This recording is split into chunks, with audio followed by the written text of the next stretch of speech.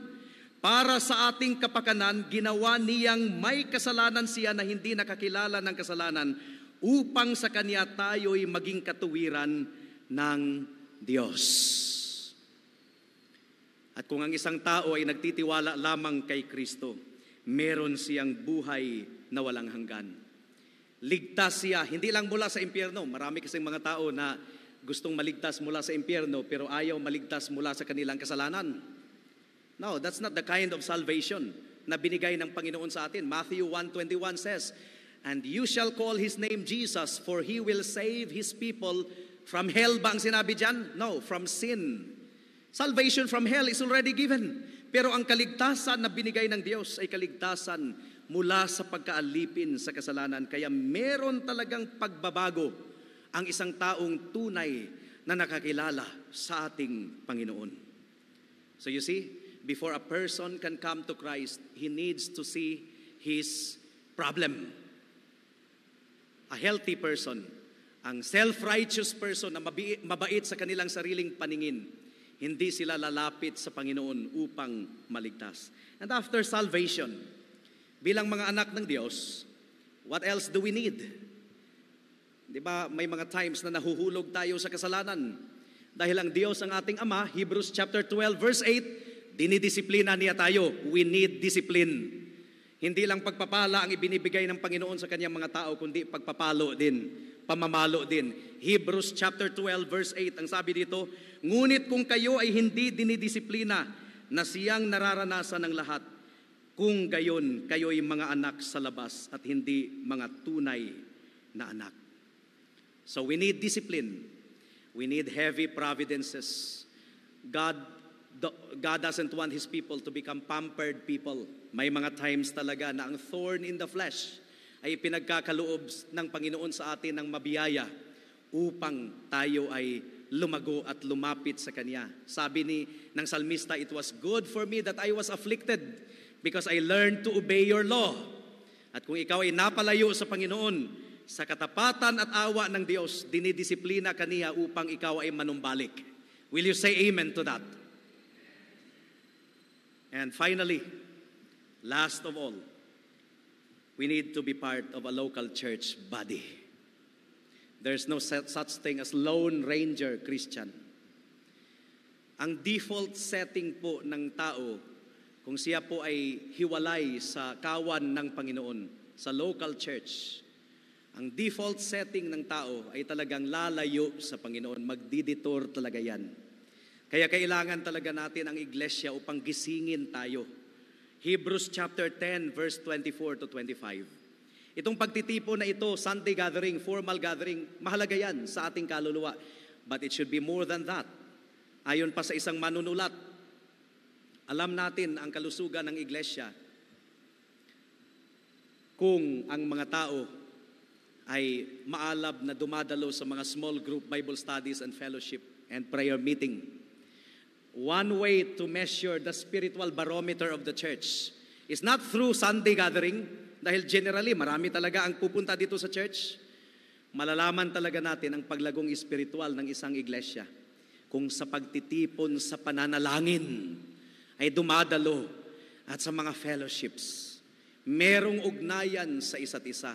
Ito yung sinasabi ng Hebrews 10:24 and 25. Ang ating isaalang-alang kung papaano gigisingin ang isa't isa sa pag-ibig at mabubuting gawa. So, hindi mo pwedeng sabihin sa akin na, Pastor, pwede lang naman dito ako sa bahay magsimba eh. Pwede lang naman, hindi naman kailangan maging part ka ng church. Ang importante, Christian ka pa rin. Paano matupad yung gigisingin ng isa't isa kung ikaw lang mag-isa? No, kinakailangan talaga ang local church na huwag nating pabayaan ang ating pagtitipon gaya ng ugali ng iba, kundi palakasin ang loob ng isa't isa. Lalong-lalo na kapag iyong nakikita na papalapit na ang araw.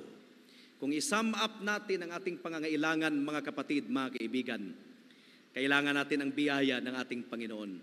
Sa ating kaligtasan, naliligtas ang isang makasalanan sa biyaya lamang ng Diyos na ipinagkaloob niya sa pamamagitan ng dugo at katuwiran ng ating Panginoong Hesukristo, at makapagpapatuloy lamang tayo sa ating spiritual walk with God sa pamamagitan lamang ng biyaya ng ating Panginoon. Yes, it says, work out your salvation with fear and trembling.